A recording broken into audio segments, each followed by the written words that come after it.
Asigi leingak paibada yaoriba MLA Taramapanna Delhi de chattuna Manipur Chief Minister Sindoknaba Hotnariba Asi Toubiganu haina Universal Mothers Organization UMO gi President Moirangthem Sorojini Leima appeal tourakli.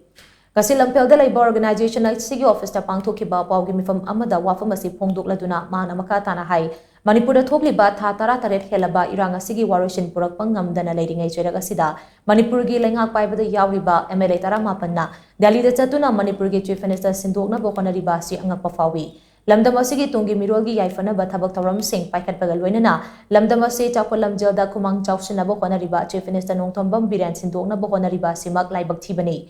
Chief Minister Sindoknaba Manipura PR thamnaba Hotnariba Asi tokpiyo Manipura PR thamduna maitei miyamda awaba pibagi thabak tawrasi irang asina maram oiraga miyoi kayagi thawai mangbata natana miyoi kaya amar lanchena relief camp ta leiribani Kuki MLA Tarana Makoigi Tongan Balengak ama Pidrabadi, Santigi Wadi Sanaroi Haina Lauduna Ladiba, Sigi Matakta, Aikoi Puna Tengnamina Bamatautai, Haina Mahana Makataki.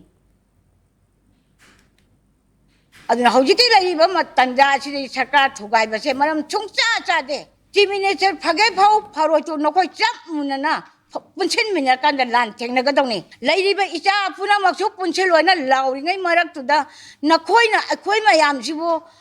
Divided Lun Chanadana, Amaga Nusinadana, but silly but here, Nakoi Taramapana, Sinbani High the Bangamoy,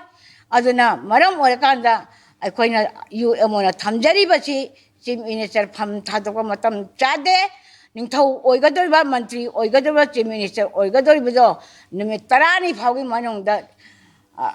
Akoi Pajamiam the sort of Gadoni Nakoi Taramapana High Bajet Tamjara, Ipunamuk tension.